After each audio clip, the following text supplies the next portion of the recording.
Let me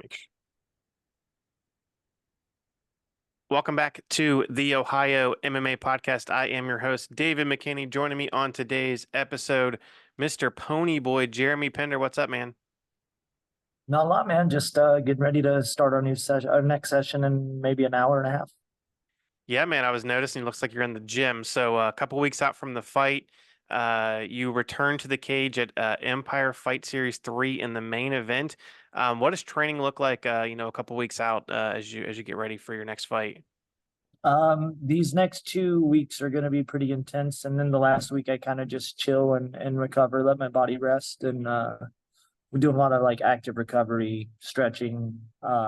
We have a guy here, Anthony, who's a physical therapist, and he does dry needling and cupping and chiropractic stuff and massages. So like, I'll be hitting on his door quite a bit this next couple weeks.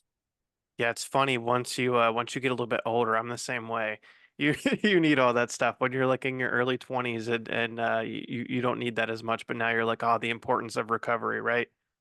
Yeah, absolutely. That's like my main focus right now is just making sure that I don't get injured and staying healthy so I can get in there. So you're actually returning to the cage for the first time in almost 2.5 years. I know I think you've been trying to find some fights, but tell me a little bit about the layoff and what the reason behind that and then why you decided to return to the cage. Well, the layoff was the promotions that I was fighting for. Both of those kind of stopped running, so I was just kind of waiting for someone to offer. I get offers like pretty consistently, but it's always like, hey, in 2 weeks, can you fight this 145 UFC vet for like $1,000? And I'm like, fucking miss me with that stuff. Like, I know that there was a couple of matchups in the Ohio area that I thought were really cool, really good matchups for me, but nobody wanted to compensate where I felt like that fight should be. I know what's the 135er, the number one guy in Ohio right now? Well, I was going to ask you about Brian Hauser because I know you actually were in a B2, like it was like a tournament, right? And you Oh, guys were supposed to yeah, yeah, fight. yeah. Ryan Hauser. Yeah. Yeah. Yeah, you He was guys that were was at supposed to 125, yeah. Yeah, yeah, you guys were supposed to fight in the finals of The that, finals, and yeah. then B2 just kind of ended up folding up shop. But yeah, so that Yeah. is interesting to see. Yeah, I know you'd fought a lot for Coliseum Combat over in Indiana. You fought for a lot for Hard Rock and then B2. But this actually, you're returning back to Ohio. What's it like getting a chance to fight in Ohio? Obviously, you're from Cincinnati, Cincinnati area. You're fighting out just out east of Cincinnati in Mount Ora, but fighting back in Ohio, how's that feel? Yeah, I like Ohio. I like the fans. I like that it's close to home. For a while there, the regulatory body was not the greatest, but the last, I don't know, I can't really give like a number, but it's been pretty consistently good the last probably year. So like, I don't know what has changed and like what the who's in what role, but they're getting things moving pretty nice. Um, it's always really nice to not have to travel 3 4 hours in a car or fly across the country to do your fights, and that way more people can come and watch and enjoy it. It's not often that I get to fight like super close to home, so Yeah. it's really nice.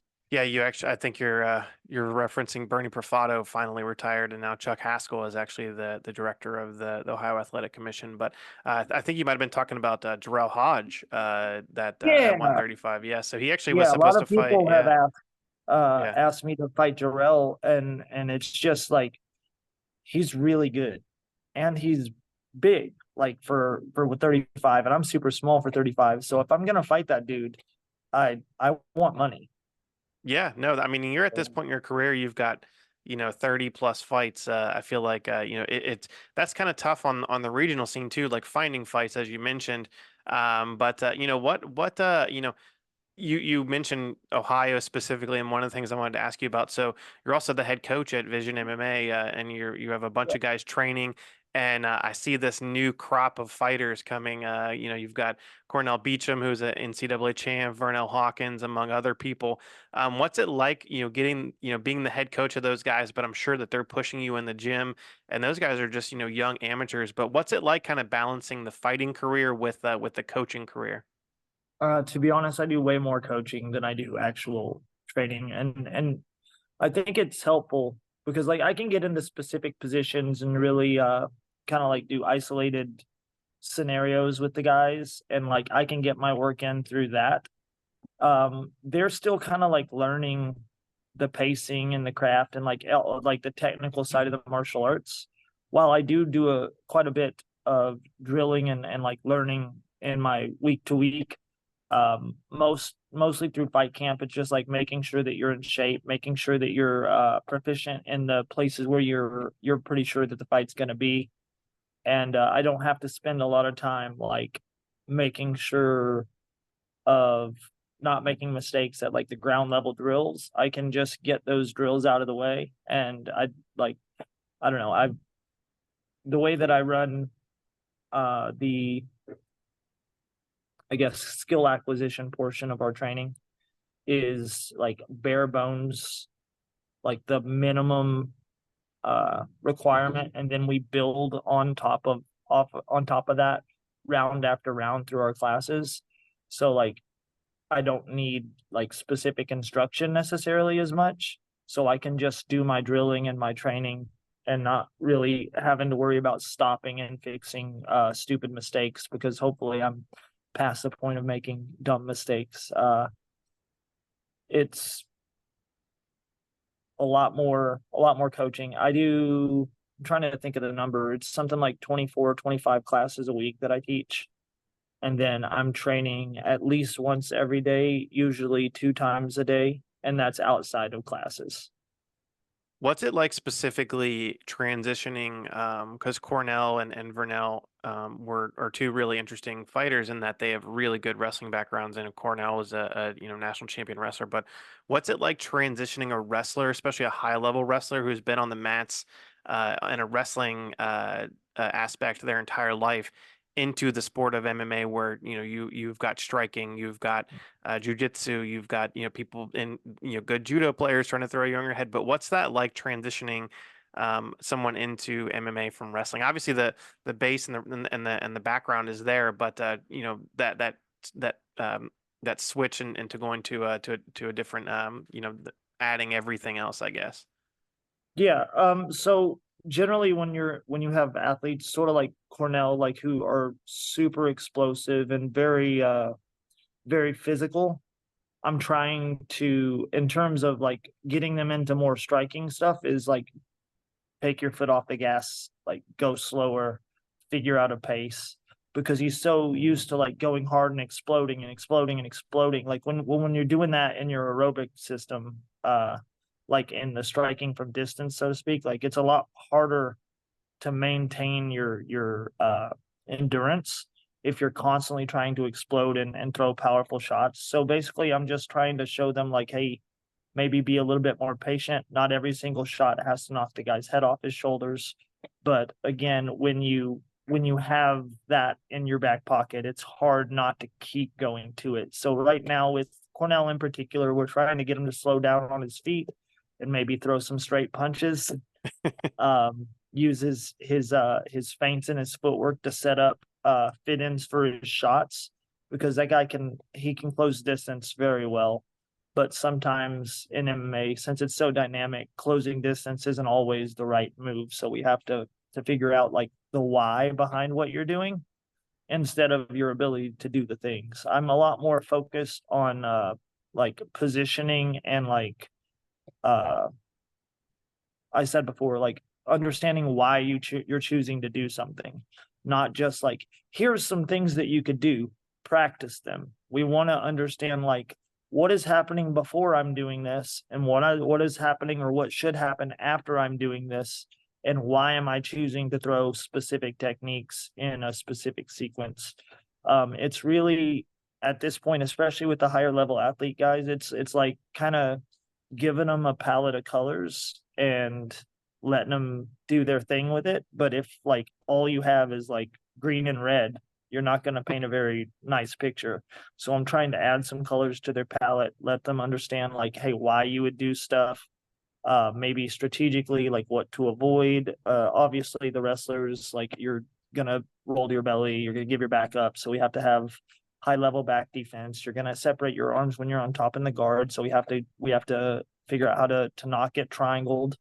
Make sure that you have good guillotine defense, and then aside from that, it's like using your feet and your defense in order to set up your strikes. Like it's really kind of conceptual and not very like specific technical training. It's just like we'll go over like, hey, here's the big idea today. Let's try to use specific techniques to drive that home, right? So like if Yeah. we're closing distance, you don't want to just walk straight through the striking engagement. You want to be feinting and moving laterally and cutting off the ring or the cage, and putting the person into a position that you need them into in order for your techniques that you're wanting to throw or wanting to use in order to have them even be in play. Yeah, that was one thing I wanted to call out because specifically with Cornell and not to harp on him, but from his first fight in March to his second fight in I think it was in June, yeah, a couple or maybe July, a couple of months difference. You could see the one thing I think the biggest thing was his patience level and his I think comfortability with the striking. And he kind of got to the point like he's such a fast learner that I feel like he's already starting to figure out that like pacing aspect of it, right? And I like that he's even as a young amateur fighter, not worried about going in there and trying to, destroy guys, which I think maybe a little bit he is, but Yeah. two decisions through two fights, I think is great because you get a lot of tape as well. But yeah, so one thing I wanted to mention, so we talked a little bit about Cincinnati and you're from the Cincinnati area. Um, what do you feel about, actually having a promotion that's now going to regularly hold events in at least in the Cincinnati area? Because I feel like for the last like I've been here for 10 years and I feel like in the last 10 years we've maybe had like five events, a handful in Northern Kentucky. There was the 247 event last year. Empire's done a couple of events, but That one was awesome, by the yeah, way. 247 did a great job. I wish that they would come back. I know the crowd maybe wasn't there, but I feel like the fights, every single fight, I was like looking back through that and I ended up nominating like four or five fights from that Yeah, fight dude, card those for were bang. Those were yeah. great matchups. Yeah, end of the year awards. But what's it? What are your thoughts about having a promotion, kind of a local promotion that seems being willing to build and in the Cincinnati area finally? Yeah, obviously that's a fantastic opportunity for our guys. I'm honestly more excited for our amateurs that they don't have to travel so much to get their development in. Um, Generally recently it's been like, hey, we're going to Columbus, or like you were saying, Northern Kentucky sometimes has events. It's even that has also fallen away like lately in the past maybe 2 or 3 years. There haven't been there that many, but hopefully we can get Empire running and like we'll have a consistent promotion to put amateurs and develop them through to the professionals.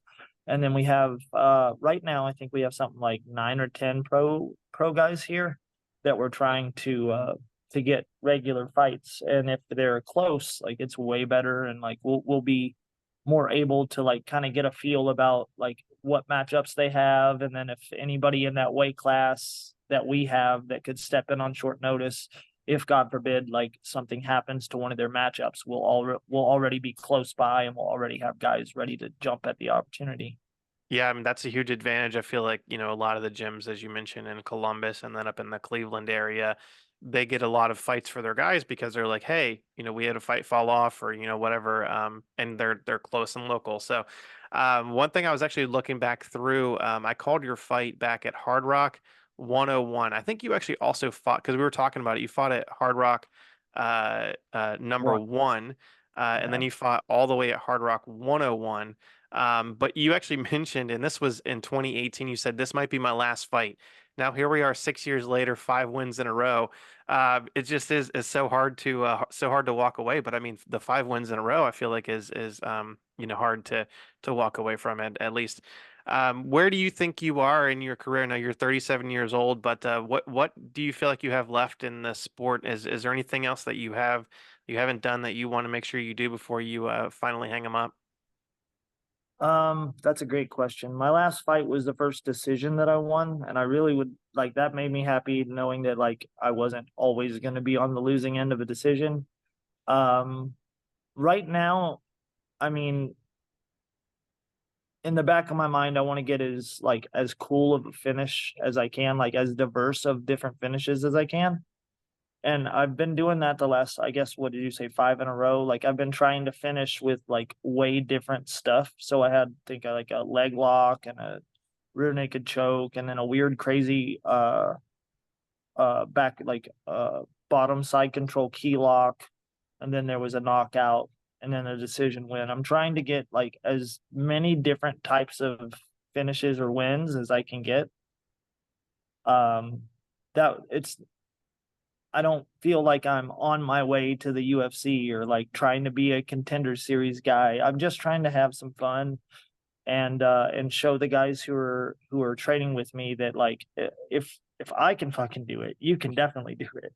Because everybody that's coming in lately is just like super athletes and like they've been training since they were little or like at least wrestling since they were little.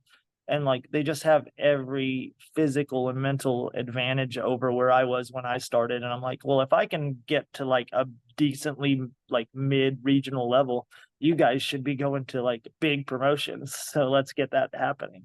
Yeah, that's something I talk about with people who have been around for a while. And that when I started covering local and regional MMA in like 2009, 2010, there were so many fighters, and you're like, man, there's a lot of fighters, a lot of events. You know, in Ohio, we had like 130 events in one year. Um, Oh yeah.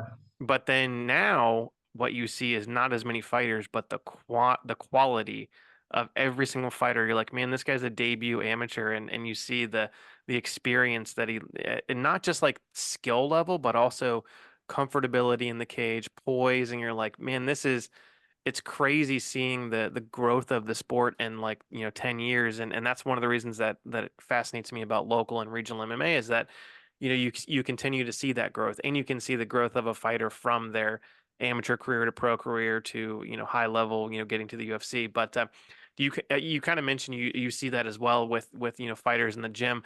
Do you pay attention to any of like the other, I mean, you're going to a lot of events, you're probably focusing more on your guys, but do you see that as well at the events, and not just in Cincinnati, but I know you travel a lot as well. Yeah, in general, the skill level of the sport is definitely increasing rapidly. I think that has, I mean, a little bit to do with the guys in my generation who are kind of at the tail end of their careers or maybe already retired, like figuring out how to better impart information and how to understand what fighting is and more particularly like what it isn't. Because like when there was so many events and so many fighters, you had to run of the mill. Like you have so many different varying skill levels that you're gonna be like, okay, these 3 or 4 gyms they actually train properly. They're putting out consistent winning fighters, and they're all like pretty skillful. And then you have some other guys who are just like getting together and having a fight club. Like they're just like in the basement, like on wrestling mats, which isn't like to disparage that, but like the evolution of skill acquisition and the evolution of coaching, I think, is playing a huge part in the ability to see a debut guy and watch him and be like, holy shit, it kind of looks like he knows what he's doing a little bit, rather than them running in and just kind of like letting it all go wherever. Yeah. Um, Being deliberate in what you're trying to accomplish is very important, and I think the coaching is the level of coaching is increasing. We're getting better at it, and like for the longest time, man, it was frustrating because I was doing a lot of stuff that was like kind of way different than most places are, as far as like how we're training and like how I'm trying to set up our training schedules and how we're running our classes. And now it kind of seems like everybody's kind of starting to catch up and figure out like what is maybe more important aspects of the sport to train. Yeah, well, I mean, that's definitely, I feel like you were ahead of the curve, and you guys have had a lot of success, in terms of a lot of fighters come through the doors at Vision MMA. I did want to touch on the fight you're facing, Mark Coates, who is a 19 fight veteran. You've got 15 submission wins. He has 8 submission wins. So This one most likely it seems like it's going to go to the ground. I know he's a Bellator vet. What do you think about the matchup? I know he's coming all the way from Washington State, which is a long way from home Yeah. to come I here to like the Ohio. matchup, man. Mark is really good. I like watching him fight. He's cool. I like him. And I took like it was kind of a short notice replacement. I had previously scheduled to fight a gentleman out of Hawaii who was like kind of coming off a long layoff himself, and like he was a jujitsu guy. It looked like where he had like all of his wins were rear naked choke or something. And I know Mark is still like he's like I'm gonna take you down, take your back and choke kind of guy. But the last couple that I've watched is like he's more willing to kind of stand in there and like let his fists go. um, Hopefully we can put on an exciting fight. I mean, whether like the fight hits the floor or not, I'm trying to do as much as I can wherever we are. Like if I take him down some way, like I'm gonna try to do damage and pass the guard and try to finish. I know it's the same from him. Like if he gets me on the floor, he's gonna try to be smashing my teeth out. But I'm definitely gonna be throwing up as many submission attempts and trying to get on top of him or get up as much as I can. I'm gonna attack his upper body. I'm gonna attack his lower body. I'm gonna try to choke him. I'm trying to take his back. Whatever happens on the ground, like I feel like I'm in a spot right now with my grappling where I definitely feel my last fight, like I would have absolutely dog walked me on the ground, like compared to my last fight. Everything that I've done as far as like control and positional awareness and like just understanding what positions I want to be in and what I don't want to be, like where I would rather be. My IQ as far as like the grappling acumen goes, it's much higher than it was. So like I definitely feel like I'm very prepared for the grappling, if that's where it goes. But also like I would love to get the opportunity to get out there and like just try to bang with him a little bit. Yeah, that's fascinating to hear you say with a black belt and 15 career submission wins to see that you've gone to another level. But I'm excited to see it. You also your wife is a pro fighter and your kids I see are competing now. What's it like being in a fighting family? I know that's definitely a unique aspect because I feel like a lot of guys that's the hardest part is getting your partner to see it, but your wife knows exactly what you're going through, and now your kids do a little bit as well.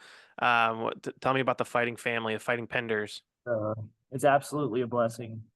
Like you were saying, like usually that's a point of contention in relationships, long term or marriages. Like if you're married to someone who does this sport and like actually does this sport, it takes a lot of time and a lot of energy to to actually like do what you're supposed to be doing. And it's just super helpful having her like if and like I was saying about teaching classes, like if I'm beat up from training and I don't want to teach class that day, I can just ask my wife to do it and she'll step in. My two sons are competing in jujitsu now and my daughter is training with us, and it's just awesome. It's something that I can share with my family, and like it gives us another opportunity to connect on like maybe a different level. Instead of it's always like dad, it can be like coach, hey, let me put this hat on for a little while and try to coach you. And that way like it's not always the same. Like when I'm giving like criticism or feedback, they don't necessarily conflate it with, oh, dad's mad at me. It's, oh, Yeah. coach is telling me to do this, like I should pay attention and listen and do it like this. um they're pretty good with that. They're pretty good at compartmentalizing like our relationships. Like, hey, today in this room I'm coach, I'm not dad. And when we get home, yeah, we'll hang out on Fortnite and play a couple squads and have dinner and do the dad and kid thing. But it's really a blessing to have like another, I don't know, a completely separate style of relationship with the kids, and even with my wife as a training partner and a co-instructor.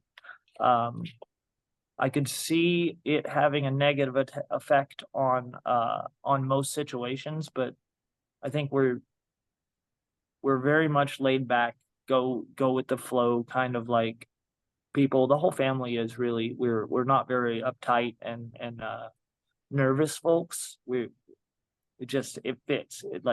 It's supposed to be like this. Like everything is effortless. It's beautiful.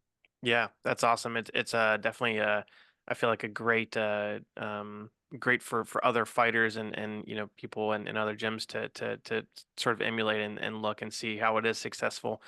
Yeah, Um, hopefully that's something that people can see is like, and I know there's a couple of people who have like their fighting spouses, like they either like two jujitsu people who are married or two kickboxers who are married or whatever.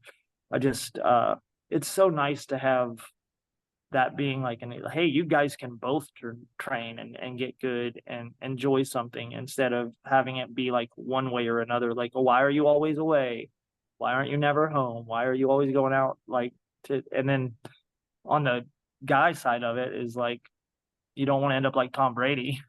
So if your wife is training, go fucking train with her.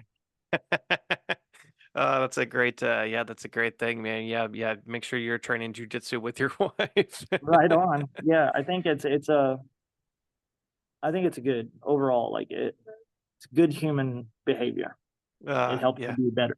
Yeah, no, I feel like any martial arts, it's always I've been around martial arts my entire life, and that's I feel like that definitely makes sense. Yeah, so you got the fight coming up September 14th, Empire Fight Series 3. I know there's a pay-per-view. I think it's on their website.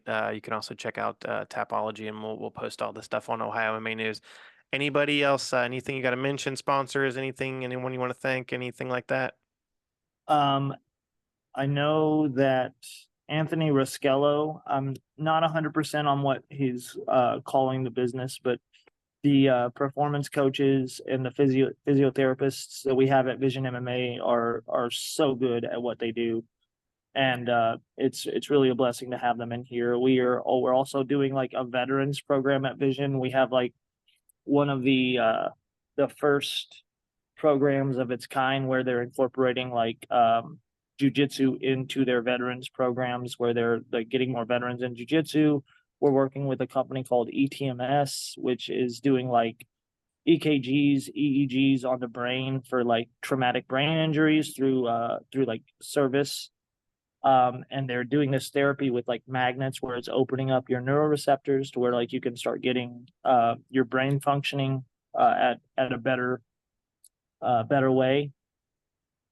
It's a lot of veteran heavy stuff. We're expanding our gym. We're creating new programs all the time to try to accommodate the veterans in our area. We have lots of resources here. So if you're in the Cincinnati area and you served in the military and you think maybe jujitsu sounds cool, or like I know we have therapists here. We have like there's so many options and different therapies that we have for veterans specifically, so that if anybody's interested, come and check us out. We have a lot of really good guys that are here to support one another and help you get through whatever you're going through. That's awesome. That's so needed, and yeah, that's very cool to see. Especially being in my same community, I feel like that's definitely a shout out to you. That's very cool. So yeah, man, thank you so much for joining me. Like I said, I'm excited to see you back in the cage. It's been too long. Like I said, I haven't. I think I called your fight. I think it was 6 years ago, but I was supposed to call this event, but I'm actually going to be on traveling. So, but I'll make sure I watch the pay-per-view, and Okay. definitely will be there for the next one. So Right yeah, on, thanks man. so much, man. Thank you. All right, we'll be back next week with another episode.